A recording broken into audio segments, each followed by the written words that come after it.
Chers amis fidèles téléspectateurs de Nassau TV, je vous salue par le nom de Jésus-Christ.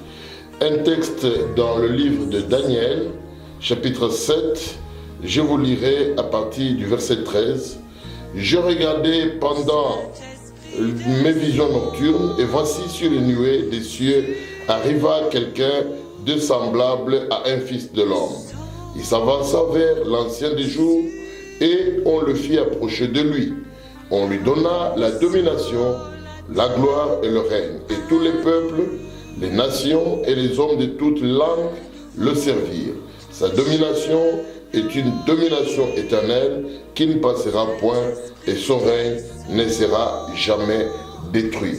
C'est par ces paroles du prophète Daniel une grande révélation sur la domination et le règne du Seigneur Jésus-Christ, qui est un règne éternel, que je vous accueille dans cette nouvelle émission, parce que nous avons accueilli un homme de Dieu important, un évêque qui vient de l'Afrique, particulièrement d'un pays qui n'est pas très connu par rapport au christianisme, mais par rapport à d'autres choses, mais la lumière de Christ y brille.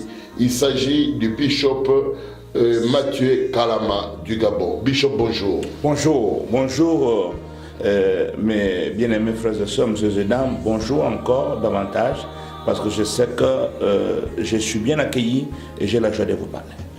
Alors Bishop, dans notre émission Davar Logos Rema, Davar qui veut dire parole, ou parole de Dieu, Logos qui est la parole écrite en grec et Rema qui est la parole révélée, nous recevons ici des hommes de Dieu pour avoir leur impression, leur message lors de leur passage ici en Suisse, particulièrement à la mission chrétienne du Léman. Vous avez été reçu à la mission chrétienne du Léman pendant 5 jours pour une convention intitulée « Que ton règne vienne ». Pouvez-vous d'abord nous dire quelle est votre impression par rapport à tout ce qui s'est passé? Non, mais l'impression, Bishop Mathieu Gagna, merci. D'abord, c'est vous qui êtes la base de ma présence dans cette nation, particulièrement en Suisse, à Lausanne, qui est votre fief, votre territoire, dont vous régnez. Parce que nous savons que Jésus-Christ règne par nous. Mais vraiment, je ne peux pas vraiment dire moins ni plus. C'était vraiment particulier, c'était vraiment merveilleux. L'impression que j'ai vue de cette convention, c'est une convention multidimensionnelle, parce que j'ai vu Dieu faire des choses particulières avec tous les orateurs qui sont venus, et la manière dont même les enfants de Dieu ont accueilli le message même en question. Vraiment, je ne peux rien dire à Dieu que de le bénir, parce que je sais que tu as fait un grand travail dans cette nation. Et dans le cœur de ce peuple, pour qu'il soit attentif et qu'il soit désobéissant à la parole. Nous avons reçu plusieurs orateurs, dont le pasteur Roberto Sebastião de Genève.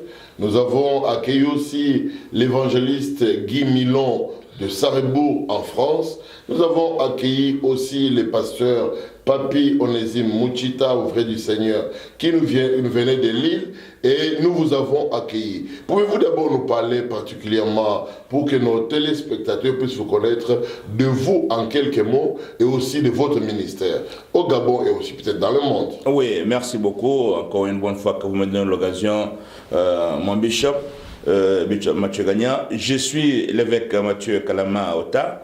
Je viens du Gabon et je suis leader d'une grande communauté que nous appelons Christ Sauveur des Nations.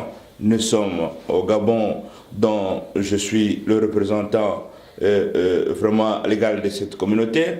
Et nous sommes partout, nous sommes au Kenya, nous sommes en Angola, nous sommes au Congo, nous sommes aussi au Canada.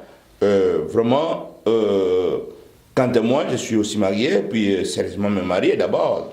Davantage même, dont je peux parler à une jolie femme du nom de Sarah, avec mes 4 beaux enfants, et avec une grande communauté que je suis en train de surveiller davantage. C'est tout ce que je pourrais vous dire quant à ma personne, et je suis au service du corps de Christ, et c'est pourquoi je me retrouve à Lausanne. Nous saluons vraiment les églises Christ Sauveur des Nations. Voilà, de partout, de partout il se trouve, mais particulièrement à Libreville au Gabon. Nous saluons Madame, votre épouse, Madame Sarah Kalama, le pasteur Sarah Kalama. Et puis c'est une femme tellement merveilleuse dont je ne peux pas, le mérite de la vanter sont minimes de ma bouche parce qu'elles sont multiples en action. Waouh! C'est merveilleux de voir un homme de Dieu qui parle bien comme ça de sa femme. Gloire à Dieu. Tout à fait logique. Pour notre cause, Bishop, nous voudrions aussi... Il y a une petite question que j'aimerais vous poser. Les corps du Christ se demandent souvent pourquoi les gens ont pu changer. Particulièrement, on connaissait le ministère d'évangéliste. On connaissait bien celui d'apôtre, plutôt de pasteur. Mais à partir d'un certain moment, dans le corps du Christ, on a commencé à parler d'apôtre. Vous-même, vous êtes aussi apôtre du Seigneur. Nous vous avons connu sous le nom d'apôtre Mathieu Kalama. Et ensuite, on parle de prophète et de docteur. Les membres du corps du Christ ont l'impression que les gens ont cherché ces titres pour eux-mêmes et par eux-mêmes dans l'intérêt d'eux-mêmes. Au-delà de cela, aujourd'hui vous avez un nouveau titre et vous êtes un bishop, évêque Mathieu Kalama. Pouvez-vous nous donner la différence entre tous ces éléments sans aller dans les détails? Mais qu'est-ce que vous pouvez réagir? Parce que les gens pensent que lorsque vous êtes appelé évêque ou bishop, cela voudrait dire que vous choisissez d'être au-dessus des autres, vous choisissez, c'est de l'orgueil, c'est d'être peut-être le Mathieu vu, vous changez même de titre. Quelqu'un nous a déjà posé la question de savoir pourquoi on doit appeler bishop et non évêque. Qu'est-ce que vous pouvez réagir par rapport à cela? Merci beaucoup. Bishop, évêque, ce sont des mots. Bishop, c'est en anglais, évêque, c'est en français. Vous savez, je veux parler un peu aux uns aux autres. Vous savez, chaque fois que les gens n'ont pas la plus ample connaissance sur la manière dont les choses fonctionnent au sein du corps de Christ, au sein de l'Église, ils peuvent avoir des questions, peut-être, où ils toquent les mauvaises portes pour trouver des réponses. Mais moi, je suis apôtre quant à mon ministère, mais je suis évêque quant à mon titre de surveillant. Parce qu'un évêque n'est rien d'autre qu'un surveillant des œuvres. Un surveillant des œuvres. Parce que j'ai beaucoup plus dans ma communauté, dans ma famille chrétienne en tant que leader, j'ai engendré des enfants de toutes sortes qui ont fait aussi leur communauté, qui ont fait aussi leurs églises. Et toutes ces églises, partout où elles se trouvent, moi je prends le rôle de l'évêque. Un évêque, c'est un surveillant des œuvres. Donc je surveille seulement. Un évêque n'est pas un titre qui est au-dessus des autres. Si je suis surveillant, c'est surveillant de ma communauté. Je ne suis pas surveillant du corps du Christ. Parce que le titre de l'évêque, c'est un titre communautaire. Ce n'est pas un titre du corps. Parce que si je suis évêque chez moi. Mais quand vous êtes apôtre, je suis apôtre dans le corps du Christ. Alors vous comprenez maintenant que moi je suis évêque dans ma communauté. Mais comme je suis évêque en tant que surveillant des grandes œuvres, je peux aussi avoir un double honneur. Parce que au moins au sein de ma juridiction où je suis surveillant, je suis quand même un père des pères. Donc j'ai aussi mes enfants qui ont aussi engendré. Et on me donne les honneurs. J'ai des pasteurs, j'ai aussi les apôtres, j'ai des prophètes, j'ai des docteurs, j'ai toutes ces personnes. Et c'est ainsi que ce titre honorifique, ce titre de surveillance de l'évêché est donné aux gens. Ce n'est pas qu'on est au-dessus des autres. Nous pouvons tout simplement retenir que le titre de bishop ou d'évêque veut dire surveillant. C'est un surveillant. Surveillant ou l'ancien parmi les pasteurs. Oui, un surveillant des œuvres. Des œuvres. C'est tout. Très bien, merci beaucoup. Parce que vous ne pouvez pas aspirer à l'évêché si vous n'êtes pas appelé au ministère. Alors, c'est la seule chose que moi je ne suis pas d'accord, c'est la bishop. Donc l'archevêque, par exemple, l'archevêque dit que le chef des évêques. Ce n'est pas biblique. Mais pourtant, l'évêché est biblique. Très bien. Ça n'engage que vous, Bishop Mathieu Kalama. Nous voudrions savoir le thème qui a été donné pour cette convention, cette 12e convention, c'est que ton règne vienne. Pouvez-vous nous donner en quelques mots quel a été votre message, d'une manière résumée, quel a été le fond de votre message, le message que Dieu vous a donné pour les peuples qui sont venus de France, d'Allemagne, d'Angleterre, de partout et de la Suisse, ici à la mission chrétienne du Léman, dans cette convention 2014 que ton règne vienne. Oui, vraiment, encore une bonne fois, merci encore mon bishop, même si le titre de bishop, c'est un titre qui passe toujours le temps de questions, plusieurs interrogations, mais vous êtes toujours évêque et vous resterez évêque parce que vous êtes un père de pères. Alors, je voudrais seulement donner vraiment le message clair que j'ai essayé d'expliquer un peu ce peuple dans cette grande convention. Je voulais seulement signifier que quand on a dit, quand la parole de Dieu déclare que ton règne vienne, la seule base dans mes explications est que Jésus-Christ est venu dans ce monde pour une seule raison, parce qu'avant qu'il ne vienne, il y avait un royaume qui régnait avec un prince des ténèbres qui régnait dans ce monde, qui faisait la loi. Dans sa gouvernance, personne n'a trouvé la joie. Dans sa gouvernance, personne n'a trouvé la paix. Dans sa gouvernance, personne n'a vu quoi que ce soit de meilleur, parce que le prince de ce monde en question, avec son règne et sa gouvernance, c'est les ténèbres, la destruction et la mort est autre chose. Et quand le Seigneur, tant que le temps a sonné, c'est ainsi qu'il dit maintenant que le temps de Dieu vient. Le temps de Dieu est venu, ou maintenant, parce que le règne de Christ met fin au règne des ténèbres. Parce qu'il n'y a qu'un règne qui peut mettre fin à un autre règne. Il n'y a qu'un décret qui peut annuler un autre décret. Il n'y a qu'une loi qui peut annuler une autre loi. C'est-à-dire que quand le règne de Jésus arrive, c'est pour mettre fin au règne des ténèbres. Et nous avons bien spécifié ça au niveau de ce peuple, que maintenant là, ceux qui souffrent présentement sont des volontaires. Parce que le règne de Christ, c'est un règne qui ne force personne. Tout celui qui veut, qu'il dise que son règne vienne et que le Seigneur l'accepte dans son règne. C'est un règne qui n'est pas dictatorial. C'est un règne qui, celui qui veut. C'est pourquoi la Bible déclare, Jésus-Christ vient, il toque la porte. Si quelqu'un entend sa voix, il ouvre, il entre chez lui. Si la personne dit n'entre pas, et il passe. C'est ainsi que notre règne, c'est un règne de personnes conscientes de savoir que non, j'ai beaucoup souffert, et ma situation, c'est beaucoup compliqué. J'ai cherché des solutions, je n'ai pas trouvé, et maintenant, j'espère que je peux maintenant accepter que le règne vienne, parce qu'il n'y a que lui seul, Jésus-Christ de Nazareth, qui peut mieux terminer tout ce que le diable a fait comme dégâts dans la vie d'un homme, dans la vie d'une femme, dans la vie d'une famille, dans la vie d'une nation. Et c'est ainsi que quand on dit que ton règne vient, on ne parle pas de quelqu'un qui règne encore. C'est Jésus-Christ lui-même qui doit régner, qui est le roi du royaume. Qui est le roi du royaume. Qui est même le règne en question, c'est son règne dont on a besoin. Donc nous pouvons dire que la première clé, c'est que quand Jésus dit que ton règne vienne, il voudrait mettre d'abord fin au règne des ténèbres. Il met fin au règne des ténèbres et c'est lui-même qui vient régner dans nos vies.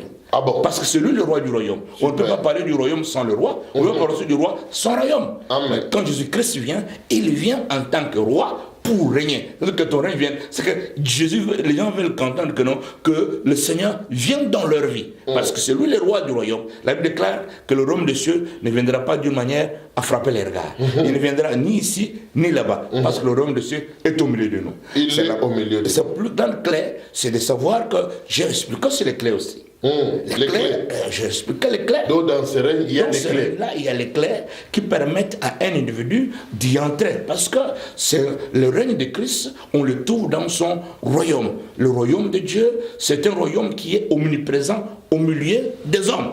Vous qui me suivez en ce moment, le royaume de Dieu, c'est un royaume mystérieux. Il a dit que ce royaume est déjà au milieu de vous.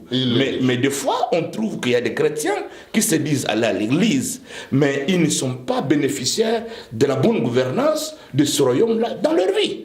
Et on se demande, parce que le royaume de Dieu, c'est un royaume qui a tout ce que l'homme possède, tout ce que l'homme a besoin, tout ce que l'homme veut, parce que tout a été créé par lui, pour lui. Et c'est-à-dire que personne ne peut être dans ce royaume et souffrir manquer et pleurer de faire ce que nous sommes en train de voir aujourd'hui au sein du corps de Christ. C'est peut-être une mauvaise compréhension du règne de Dieu. Les gens regardent au ciel, voyant que la solution viendra du ciel. Et pourtant, la solution est déjà sur la terre. Parce que le règne de Dieu est déjà ici. Que ta volonté soit faite sur la terre comme au ciel. C'est-à-dire que comment est-ce que cette volonté, ce n'est pas une volonté qui fait que les gens souffrent, les gens sont malheureux, les gens sont instables, les gens sont célibataires, les gens sont... Non, non, ça c'est la volonté au ciel. Il y a la joie, il y a la paix, il y a tout ce qui est bon. C'est-à-dire que le ciel est vidé de tout ce qui est ignorant de ce que nous subissons sur la terre. Mais une fois que ça règne sur la terre et que les gens y entrent, ce qui se passe au ciel doit se passer automatiquement dans leur vie. La même joie. La même joie. La même paix. La même paix. La même justice. La même justice. Ce qui se passe au ciel. Voilà. Ça se passe,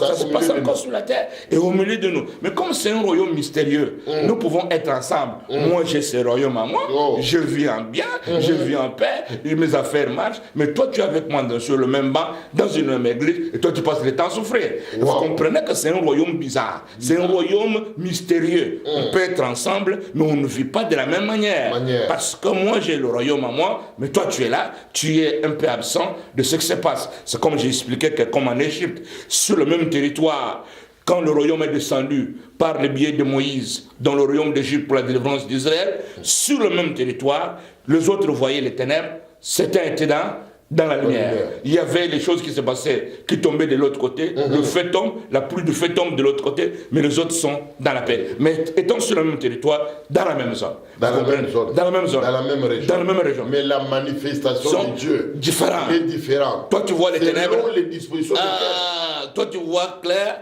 Moi, je ne vois pas clair. C'est comme ça que beaucoup de chrétiens disent que non, moi, je ne vois pas clair. Non, ce n'est pas toi. Si toi, tu ne vois pas clair,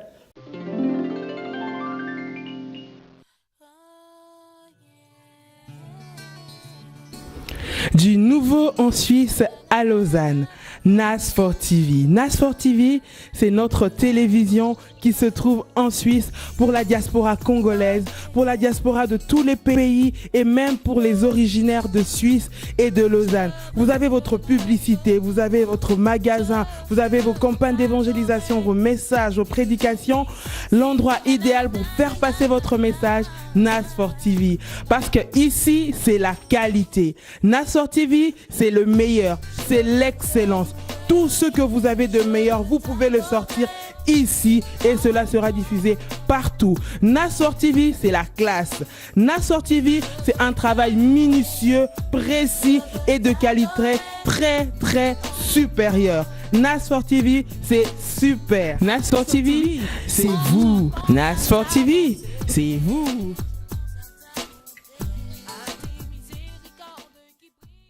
Le bishop Mathieu Gagnon voit clair. Moi, je vois clair. Avec le même Dieu. Avec la même Bible. Avec le même Saint-Esprit.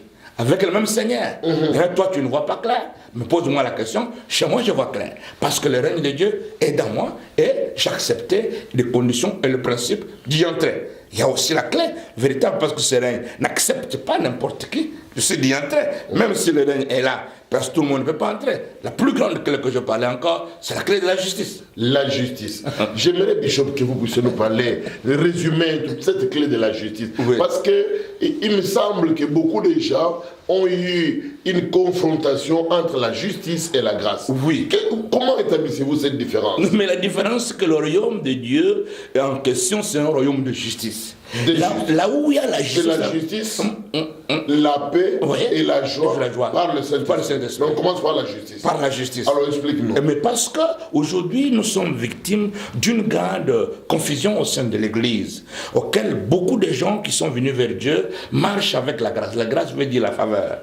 Mais il y a les gens qui ne savent pas que la faveur de Dieu a été fonctionnelle dans les rappels. C'est quand on t'appelle que la grâce devient grâce. Parce que tu ne mérites même pas que tu sois appelé de ton état d'existence, de tout le CV, de tout ce que tu as vécu, de tout ce que tu as fait. Toi-même, tu te rends compte que je ne suis pas digne.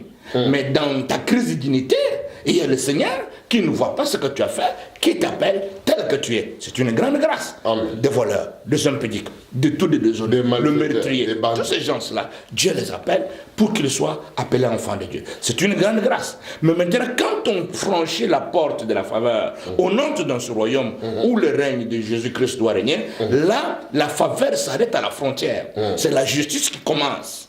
Mais vous savez, ce que fait notre souffrance aujourd'hui au sein du corps de Christ, c'est que les chrétiens marchent avec la faveur, même dans le royaume. Et pourtant, le royaume, c'est un royaume de justice. Et notre Dieu lui-même s'appelle le juste juge. C'est pourquoi, quand on parle de la justice, on voit les droits. Quand on voit les droits, on voit les mérites. Donc tu ne peux pas dans le royaume de Dieu, là où la justice commence, la grâce s'arrête. Là où la justice commence, la faveur s'arrête. Comment on peut avoir la justice avec la faveur à côté? Je pense que c'est une crise de compréhension des choses de Dieu qui fait qu'aujourd'hui, beaucoup d'enfants de Dieu ne sont pas bénéficiaires de la bonne gouvernance céleste de la part de notre Seigneur Jésus-Christ à cause de cette injustice qu'il fonctionne avec, soit disant que nous sommes sous la grâce. C'est une grande clé. Comment quelqu'un peut dire qu'il est juste quand les gens font ce qu'ils veulent, quand ils veulent, comme ils veulent, et ils font ce qu'il arrive de faire? Est-ce que c'est normal qu'on soit dans un royaume où la justice fonctionne? Si la justice n'existe plus dans un royaume, ce royaume n'est pas un royaume normal. Parce que ce qui régule la situation des humains, c'est la justice. Et la justice est basée sur l'équité. Bon, maintenant, comment on peut maintenant faire que toi tu fais des choses et on doit te favoriser? Il n'y a pas de faveur. Et c'est ainsi que nous avons parlé que le royaume de Dieu fonctionne avec la justice. Les gens viennent dans l'église, ils n'ont pas de justice. Est-ce que c'est juste que tu viens dans l'église, tu fais ce que tu veux, quand tu veux, comme tu veux? Même les choses ne t'intéressent pas. Mais vous savez, la souffrance c'est quoi, mon bishop? C'est parce que nous, les pasteurs, nous avons aussi une part de responsabilité. Parce que nous avons parlé de la justice, mais sans toutefois insister sur la justice. Nous avons appris aux enfants de Dieu de revendiquer leurs droits dans les prières, mais jamais les enseigner à connaître les devoirs dans la justice. Parce qu'avant de revendiquer les droits, il faut que tu accomplisses quand même tes devoirs. Tu ne peux pas revendiquer quelque chose là où tu n'as jamais rien fait quelque chose. Mais il y a des gens qui passent tout le temps à faire 50 jours. Ce sont toujours des réclamations, des jeûnes et des prières, là où ils n'ont jamais rien fait quelque chose.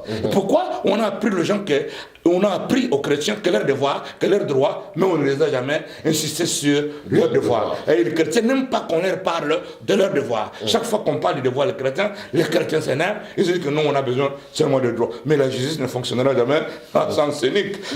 La justice est tellement forte que quand tu dis que j'ai droit, prouve. Parce que la justice marche avec les preuves. Justice sans preuve n'est pas justice. On ne peut pas condamner ou libérer un individu sans qu'on ait des preuves. Il faut que les preuves soient là pour qu'on établisse la justice. Et les preuves sont les œuvres d'un chrétien. Et c'est ainsi que beaucoup de gens, dans leur manière de faire les choses, le royaume est fermé devant eux à cause d'un certain désordre de compréhension des choses spirituelles. Je comprends très bien, Bishop. Ça, c'est vous savez, l'apôtre Paul dit dans Romains 6, verset 1er, il dit, mais demeurerions-nous dans le péché afin que la grâce abonde? Ça veut dire que même ayant été gracié, la grâce doit te pousser à la justice. Bien sûr. Donc si la grâce ne te pousse pas à la justice, qu'elle te pousse à vivre continuellement dans le péché, c'est-à-dire que nous sommes en train d'annuler la grâce. C'est ce que vous voulez dire? Bien sûr que oui. Exactement, très bien, Bishop. Mais je voudrais juste savoir, mais est-ce qu'après cette justice, après avoir été justifiés, avons-nous encore la possibilité d'être pardonnés par le Seigneur? Parce que votre grâce que vous venez d'apprendre au peuple de Dieu, elle se limite qu'à la frontière de l'entrée. Oui. Mais lorsque nous continuons à vivre dans le Seigneur, pourtant la Bible enseigne, en tout cas les gens qui nous ont téléphoné par rapport à cette émission, nous ont demandé de vous poser cette question pour savoir, mais la Bible dit que chaque fois que nous avons péché et que nous demandons pardon, que Dieu reste juste et fidèle. Fidèle peut-être à sa justice, fidèle peut-être à sa grâce pour nous pardonner. Mais comment confrontez-vous? Votre justice s'arrête à la frontière de l'entrée du royaume, la grâce. Mais comment se fait-il qu'il continuera encore à faire grâce, à pardonner, alors qu'elle s'est arrêtée à la frontière de l'entrée du royaume? Bon, écoutez-moi bien. La grâce s'arrête à la frontière du royaume, mais quand on entre dans le royaume, tout Rome est constitué au moins d'une certaine réglementation constitutionnelle. Vous savez que dans le champ de Dieu, quand on parle de la justice, dans le domaine du pardon, la Bible est tellement claire. Le Seigneur Jésus-Christ, qui est celui qui règne, connaissant que nous sommes sauvés et nous entrons dans ce royaume, sous la terre où le péché règne, là où toute chose est encore permise, il joue le rôle de l'avocat. C'est-à-dire qu'il joue le rôle de l'avocat. Parce que c'est un avocat dans le royaume, il y a un avocat. Connaissant que l'homme, ça ne fait pas ça ne fait pas office de la grâce. C'est l'office de la justice toujours. Quand on parle de l'avocat, on ne parle pas de l'avocat dans la grâce. Un avocat, c'est un défenseur. Un défenseur de faible. Hein? Mais dans ce royaume, Jésus-Christ, qui est notre roi du royaume, joue le rôle aussi de l'avocat. C'est pourquoi la Bible nous parle dans le livre d'Apocalypse, sur la bataille, comment on a vu le diable précipiter sur la terre. Dans sa précipitation, les anges ont crié au ciel, que la paix soit au ciel, parce que l'accusateur de nos frères, qui accusait jour et nuit, a été précipité sur la terre. Il s'est fait de lui-même l'accusateur a été précipité. Vous comprenez qu'il y avait un accusateur qui avait l'habitude d'accuser tout le monde dans le péché. Parce que, vous savez, dans le programme de Dieu, Dieu n'a jamais été comptable du péché. Parce qu'il n'a jamais été pécheur. C'est pourquoi, dans sa miséricorde et dans sa richesse de bonté, Dieu ne comptabilise pas le péché de l'homme. Parce qu'il n'y a que le diable, tout le monde comptabilise que ce qu'il a connu, ce qu'il sait et ce qu'il sait faire. Notre Dieu est bon. Il ne comptabilise que les bonnes choses. Ce sont les bonnes choses que Dieu comptabilise dans la vie de l'homme pour que Dieu continue à les défendre. C'est pourquoi même quand Sodome et Gomorrhe ont péché, Dieu qui voit tout, qui sait tout, il est descendu, il a dit que non, on va un peu vérifier si ce qu'on entend là, c'est vrai ou ce n'est pas vrai. C'est un constat qu'on va faire. Et pourtant, Dieu sait tout, il voit tout. Mais c'est que des fois, Dieu s'étonne. C'est-à-dire que dans le domaine du royaume, on ne connaît pas les péchés. Mais s'il arrive qu'un enfant de Dieu tombe, qu'il y ait quelque chose, lui se lève seul. Il le justifie, il les défend, parce que son sang a coulé pour ça. C'est-à-dire que nous avons le sang qui est fonctionnel pour que ceux qui sont dans le royaume, qui peuvent se retrouver dans la faiblesse parce que Dieu traite avec une nature pécheresse, et il est capable de toujours de nous... Ça ne fait pas partie de la grâce, c'est toujours la justice. C'est toujours la justice. Oui, ce n'est pas la grâce toujours, parce qu'il y a l'avocat qui entre en scène. Quand l'avocat entre en scène, s'il n'y a pas la justice, c'est que on ne te défend pas, c'est permis. Parce que la grâce, il y a une faveur, là où il y a la faveur, la permission est autorisée.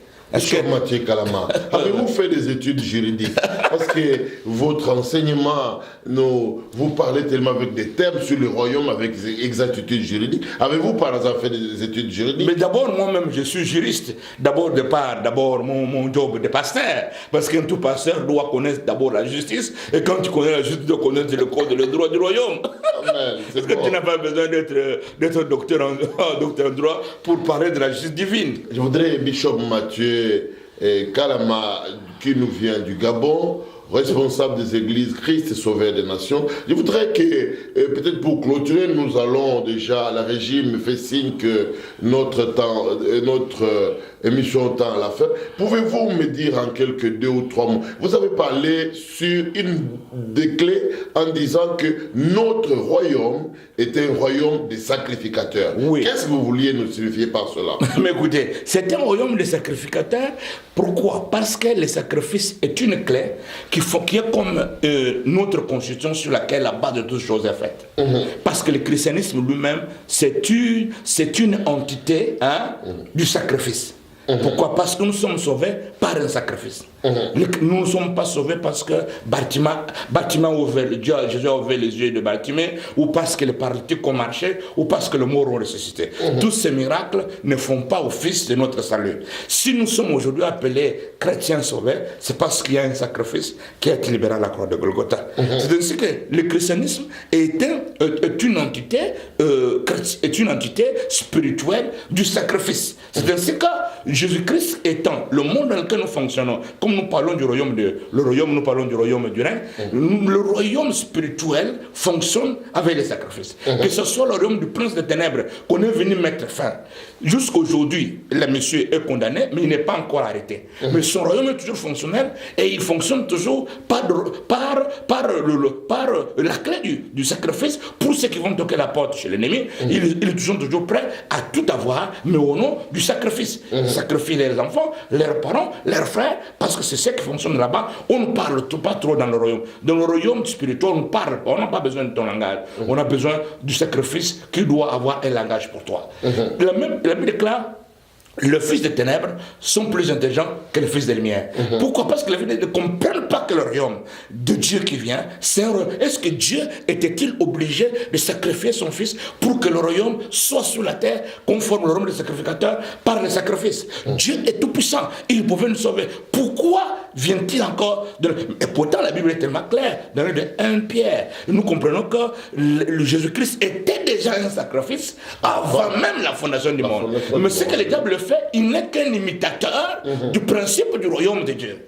Mais maintenant, les chrétiens qui sont appelés à comprendre ces choses viennent trop avec beaucoup de verbes dans ce royaume. Ils ne comprennent pas que le royaume de Dieu, par son règne et sa gouvernance, nous ne sommes pas dans les verbes, nous sommes en action. C'est pourquoi il est venu faire de nous, dans le livre de Apocalypse chapitre 1, verset 5 à 6, il est venu faire de nous un royaume de sacrificateurs pour Dieu son Père. C'est-à-dire qu'il y a un royaume de sacrificateurs pour les diables sur la terre, et Jésus-Christ lui est venu faire de nous un royaume de sacrificateurs pour Dieu son Père. Enfin que lui étant les grands sacrificateurs, par les grands sacrifices, seule la clé du sacrifice est la seule chose qu'un chrétien doit savoir ouvrir. Parce que quand il a dit à Pierre que je te donne les clés du royaume, ce qu'il a dit à ce monsieur, je te donne les clés du royaume. Ce que tu décides, ce que tu vas ouvrir, nous on ouvre. Ce que tu fermes, nous on ferme. Jésus-Christ n'est pas là encore pour faire qu'on l'invite comme les chrétiens, comme je parlais dans la convention. Les chrétiens, Jésus vient, non. Jésus n'a pas besoin de venir.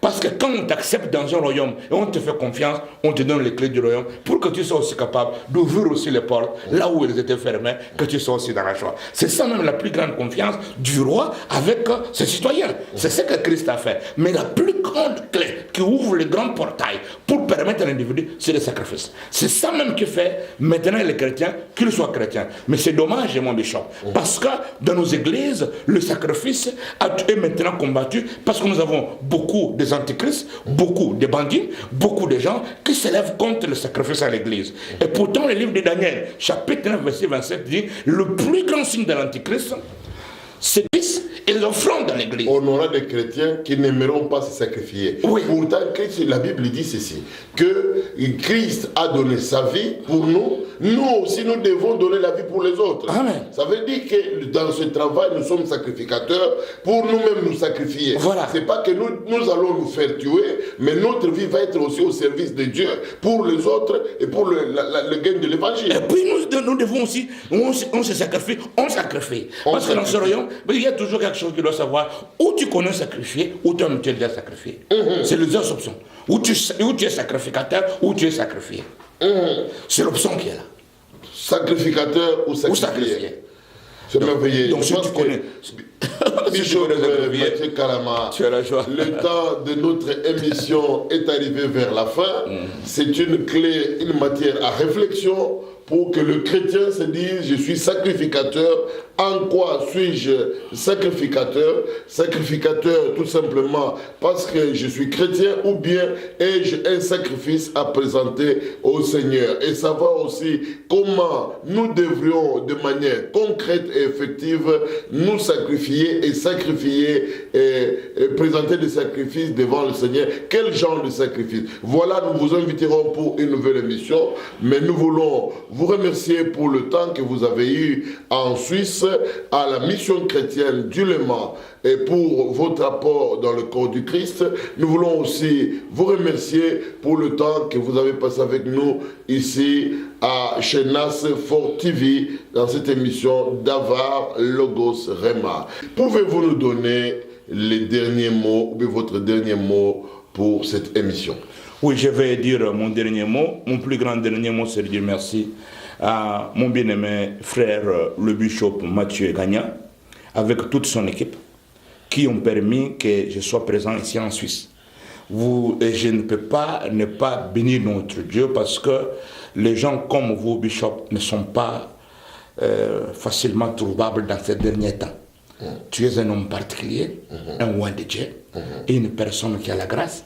Et je sais qu'avec toi, cette nation pourra voir Jésus-Christ et le règne de Dieu pourra y descendre. Parce que j'ai vu que tu es capable et tu es prêt, et le Seigneur aussi t'accompagne. Vraiment, je ne cesserai jamais de dire merci aussi à Dieu, à tout le monde, eux qui nous a suivis, particulièrement Pasteur Fidi, avec notre bien-aimé qui était aux caméras, Narcisse Kalamba, qui est mon jeune frère. Bon, je ne peux pas ne pas, même le pasteur Freddy aussi, c'est toujours mon jeune frère. J'ai beaucoup de jeunes frères partout. Alors, des jeunes frères. C'est une joie pour moi de les avoir rencontrés en Suisse. Et je salue aussi ma charmante épouse Sarah Kalamahota au Gabon avec mes enfants. Et que le Seigneur, mon Dieu, et toute ma communauté, là où elle est, qui me suit en ce moment, que mon Dieu vous bénisse abondamment. Vraiment, merci beaucoup. Merci beaucoup, Bishop Mathieu Kalama. Un homme extraordinaire, le rouleau de la parole, un homme qui y parle bien, qui a l'onction, la révélation et la puissance, un apôtre du Seigneur pour encourager les églises dans le corps du Christ. Nous le saluons et nous prions que Dieu vous accompagne dans votre ministère et que tout ce qui vous rencontreront soit béni au travers des messages édifiants et de l'onction que le Seigneur transmet au travers vous. Que Dieu vous bénisse, merci beaucoup. Merci beaucoup. Seigneur bénisse aussi. Je voudrais tout simplement vous dire, chers fidèles téléspectateurs de Nation TV, vous saluer et vous présenter nos vives félicitations. Sachez très bien que le thème de cette grande convention, c'était que ton règne vienne, une convention annuelle qui se tient en Suisse à Lausanne, organisée par la mission chrétienne du Léman, dirigée par le bishop Mathieu Gagnan. Le prochain rendez-vous, ça sera la Pentecôte. Ça sera non pas que ton règne vienne, mais un nouveau thème qui aura trait avec le Saint-Esprit. Restez branchés et n'oubliez pas que la mission chrétienne du Léman a ses assises sur le chemin du couchant numéro 4, à 1022 Chavannes-Preux-Renan, c'est Lausanne-Ouest, en Suisse, et aussi que les réunions se tiennent à 19h45 le mardi, le jeudi pour les intercesseurs, et à 19h30 et le dimanche à 10h, un grand culte dominical. À vous, on adore le Seigneur en esprit et en vérité, mais aussi on proclame l'évangile du royaume, l'évangile de la puissance et de la guérison. Je vais saluer le pasteur Freddy Mwamba avec tous les collaborateurs de la mission chrétienne du Léman, mais quant à vous, j'aimerais vous dire tout simplement que Nation TV, c'est vous. Restez branchés. Que Dieu vous bénisse.